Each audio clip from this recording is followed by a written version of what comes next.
transformación pacífica del país.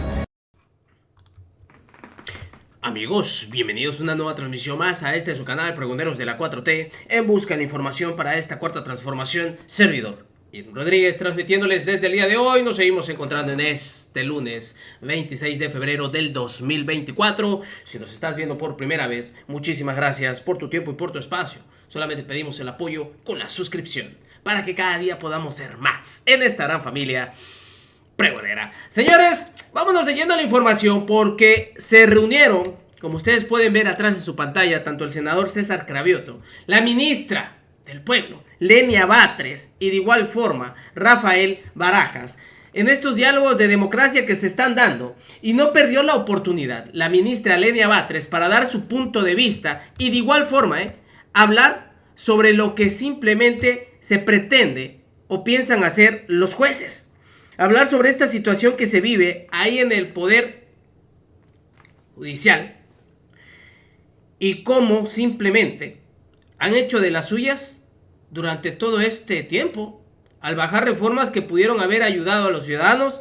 Y lo que más molesta, que todavía si uno viera que se inmiscuyen en el tema, que van a fondo y que hay un debate serio, pues al menos pensaríamos que hay argumentos sólidos.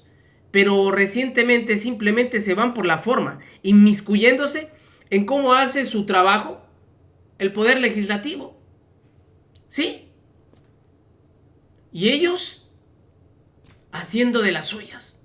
Por eso es que desde que entró Lenia Batres como ministra, la derecha anda pero vuelta loca. Cómo la están atacando, cómo se le van encima. Pues ella toma la palabra en este debate, en estos diálogos de democracia, y comentó lo siguiente. Yo creo que es muy importante escuchar a la ministra. ¿Qué es lo que argumentó en esta reunión? Es un gusto siempre estar aquí en el instituto. Es un gusto por la enorme cantidad de actividades y lo que representan estas actividades en la construcción de conciencia de nuestro pueblo. Somos además, siempre que nos convencemos de una idea, somos reproductores de ideas, y cuando esas ideas son muy fuertes y transformadoras, pues tienen repercusiones importantísimas en la vida nuestra, personal y de nuestro pueblo, que es lo importante. Yo quisiera comentarles, bueno, aquí participamos con mucho gusto, es efectivamente una gran revista, no se visualizaba que tan pronto iba nuevamente a entrar a debate este tema, porque finalmente cuando se publica, más bien cuando se integran estos materiales, ya se había votado en el Congreso de la Unión la reforma, entonces se escribe una serie de reflexiones respecto de una reforma votada. Es más, se votó una reforma, una iniciativa que primero presentó el presidente y hizo suya varios grupos parlamentarios en el Senado y en la Cámara de Diputados, y posteriormente se vota una iniciativa de reforma legal, ya secundaria, y las dos son rechazadas porque no se logra una mayoría, y una mayoría calificada para la constitucional y una mayoría tampoco para la legislativa. Me está recordando algo más importante aquí el senador. No se logra la mayoría calificada para la constitucional y sí se aprueba la electoral, que posteriormente es suspendida por los ministros de la Suprema Corte de Justicia y está a debate en los próximos meses. Quería evadir ese punto. Pero fíjense qué importante este tema, porque finalmente pues es parte efectivamente de la nueva agenda de reformas fundamental, porque además es la agenda del país, es la agenda de los problemas del país, no es la agenda de un grupo parlamentario, no es la agenda de un presidente, sino es la agenda de los problemas del país. Y vista desde esa perspectiva, fíjense que junto con las iniciativas, o más bien las iniciativas votadas, porque son leyes vigentes, en este momento nada más fue rechazada, me parece, la electoral y la de comunicación social. Y hay 11 leyes más que están a debate en la Suprema Corte de Justicia de la Nación, que serán votadas por el Pleno. La electoral no, porque fue suspendida y fue declarada inconstitucional, pero las demás sí estarán a debate en los próximos meses. De hecho, ya están agendados 5 temas, ya están agendados para el mes de abril. Entonces viene un debate muy importante y viene esta parte que es un debate que se va a detonar o va a concluir ahí en la Suprema Corte, pero el más importante pues sucede afuera de la Suprema Corte y tiene que ver con todos estos temas. Y en ese debate pues se ha puesto en la mesa de manera muy importante pues el tema de la propia reforma del Poder Judicial de la Federación. Entonces yo quisiera referirme un poquito a esta parte de la reforma electoral, no porque finalmente va a volverse a votar. Ya aquí comentamos efectivamente pues dos elementos fundamentales, no solamente del tema electoral, sino también incluso de la propia reforma del Poder Judicial, que es este elemento de la democracia y de la austeridad que son indispensables para las instituciones de nuestro país.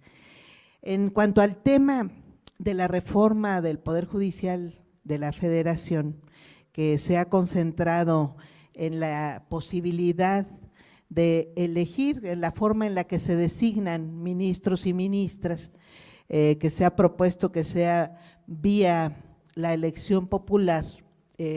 Ahí incluso meses antes, bueno, el presidente ha estado impulsando esta reforma, pero meses antes, pues mucha gente nos hemos también pronunciado por esta posibilidad. De hecho, justamente en los debates que se tuvieron, que el Senado tuvo para la designación de los últimos ministros y ministras, no solamente en mi caso, sino incluso en los anteriores, pues ha sido un tema a discusión en el propio Poder Legislativo. Y sí quise yo pronunciarme muy claramente porque creo que hay mucha mentira alrededor del tema de qué puede suceder, qué cosas tan graves pueden suceder si se eligen por el voto popular a ministros y ministras, a magistrados y magistradas, a jueces y juezas del Poder Judicial.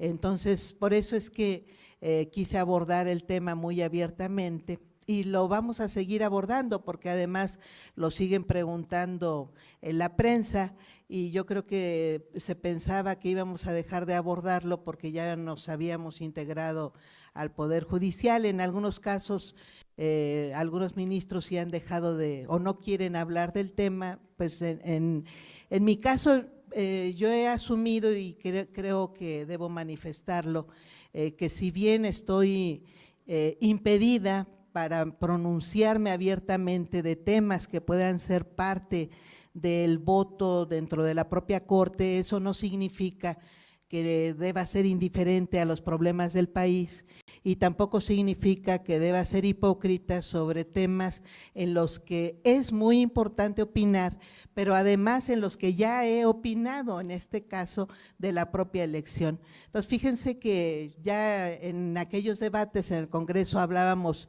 de que hay varios países que no les ha pasado absolutamente nada cuando ya han votado a través de su voto popular por ministros, ministras o integrantes de sus altos tribunales.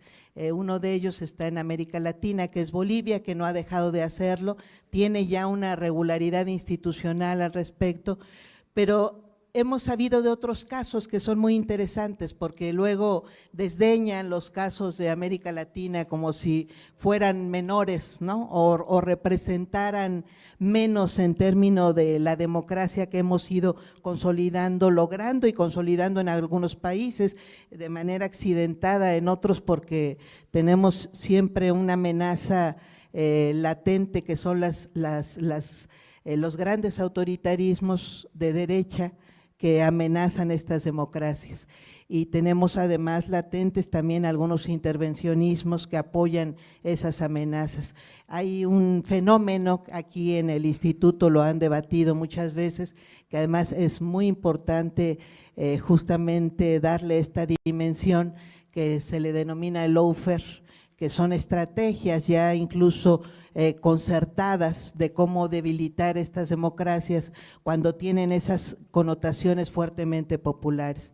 Entonces, en el caso de América Latina, pues tenemos a Bolivia, pero en Europa misma, pues están casos como Suiza, que es un país famoso en sus procesos democráticos participativos, pero no solamente Suiza. Fíjense que encontramos un dato, algunos abogados, lo estábamos comentando como un tema curioso, pero resulta que en Japón, incluso el máximo tribunal de Japón es elegido por el voto popular y es ratificado además cada 10 años por el voto popular. Este es un dato que no sabíamos, lo comento porque se le suele ver a Japón como uno de los países desarrollados de Europa, por cierto que ni Suiza ni Japón con estos grandes procesos participativos son países de izquierda, que tengan una izquierda muy fuerte, pero no dejan de ser temas interesantes porque no les ha pasado nada en sus procesos institucionales. Lejos de ello, más bien lo que ha sucedido es que se ha regularizado esta idea de que el pueblo tiene derecho también a elegir o opinar de quiénes son sus jueces, sus ministros y sus magistrados. Esto es importante porque hay unos dogmas muy feos en realidad que vienen sobre todo del liberalismo estadounidense del siglo XVIII o XVII incluso, o sea, ya muy atrasado, y acá repiten los teóricos del derecho como si fueran grandes avances y son en realidad reminiscencias francamente conservadoras y muy elitistas de una supuesta democracia deliberativa que además la trajeron hasta las jurisprudencias y han tratado de forzar y tasar la democracia mexicana con esta idea de la democracia deliberativa, que es nada menos, la traen de Madison, que es uno de los constituyentes estadounidenses, lo han desarrollado varios teóricos, pero es esta idea de proteger a las minorías. En realidad, y lo confiesan varios de los teóricos liberales, no era proteger a las minorías, era proteger a la minoría propietaria que acumulaba y se veía amenazada de la democracia en Estados Unidos y en Europa con el avance y el contacto de las ideas liberales con las ideas democráticas. Se sentían amenazados cuando pensaban, ¿cómo van a votar toda la gente? Es la chusma, y decían, tienen frases textuales terribles que dicen, si votan nos van a quitar nuestras propiedades. Dice Adam Smith en alguna de sus frases de su libro, que tiene una parte en realidad muy interesante y hasta bonita de inspiración ética, de un poco la necesidad de distribuir riqueza, pero se detiene en un momento en que dice no puede, los poderes judiciales no pueden estar integrados por integrantes del pueblo, tienen que tener grandes personajes que hayan estudiado mucho. El estudio siempre suele ser un gran pretexto de elitización de órganos. En el caso del Poder Judicial ha sido el fundamental. Tienen que provenir de personas que vayan a respetar el derecho fundamental de un país naciente como es el derecho de propiedad. No era el derecho de propiedad en realidad, pues era más bien la concentración de la riqueza la que les preocupaba. Y incluso dicen, nos pueden quitar, la gente del pueblo es envidiosa porque no tiene nada, nos van a quitar nuestra riqueza. Esa fue siempre la gran preocupación. Entonces yo digo, en un momento en el que, si bien respetamos, por supuesto que respetamos el derecho de propiedad, también hemos reivindicado la necesidad de que no se concentre esa propiedad en unas cuantas manos, porque es necesario, porque la propiedad, y no la propiedad, sino la riqueza es una sola, los recursos disponibles son unos solos y los necesitamos todos. El problema no es la propiedad en sí misma, sino el problema siempre va a ser que podamos tener acceso a un mínimo de riqueza y de recursos que nos permitan tener educación, salud, vivienda, un mínimo de bienestar a cada una de las personas. Entonces, con el crecimiento de estas ideas, que eran las ideas de la igualdad, que se desarrollaron mucho en el siglo XIX, pero sobre todo en el siglo XX, pues los poderes judiciales y los teóricos de los poderes judiciales se agarraron más fuertemente de estos teóricos liberales para decir no puede haber aquí en el poder judicial ninguna representación popular, porque no pudieron evitarla en los poderes legislativos, que era eminentemente el poder del pueblo, el poder que se iba a votar. Se fue logrando el voto muy paulatinamente. Al principio, ¿se acuerdan ustedes? Votaban solamente las personas que tenían riqueza. Justamente en nuestro país tuvimos también esas normas, con 2 constituciones conservadoras. Se pedía, era requisito tener un mínimo de una renta, es decir, un ingreso determinado para poder votar. No, bueno, es que la verdad tiene toda la razón. Se ha reformado y se ha reformado para bien. Y el hecho ahorita que andan duro y dale con el hecho que les parece a ellos aberrantes, que la misma ciudadanía sea quien vote y decida quiénes serían los jueces y ministros, es lo que ha causado ahorita bastante polarización, y dicen que se quiere simplemente apoderar de todos los poderes. No, bueno, pues no se supone que en que debe regir, y lo digo de una manera objetiva, son los ciudadanos. Y no es que se trate de imponer a que pongan a este y ya voten, no. Que nosotros también tengamos la responsabilidad de ver los perfiles, de ver si realmente son realmente idóneos para el cargo y votar. Porque ya basta de que los partidos los pongan, decidan y va. Pues eso a mí se me hace, la verdad, antidemocrático. Tanto el poder legislativo como el poder ejecutivo los decide la ciudadanía. ¿Por qué el poder judicial no? Qué buenas palabras de la ministra Lenia Batres en esta participación que tuvo en este encuentro. ¿Qué les parece? Así tal cual, Lenia Batres, César Cravioto y Rafael Barajas, transformar la democracia. Nos vemos, señores, que sigan pasando un excelente día. Servidor Rodríguez transmitiéndoles desde su canal. Recuerden, estamos en busca de la información para esta cuarta transformación. Nos vemos. Hasta la próxima.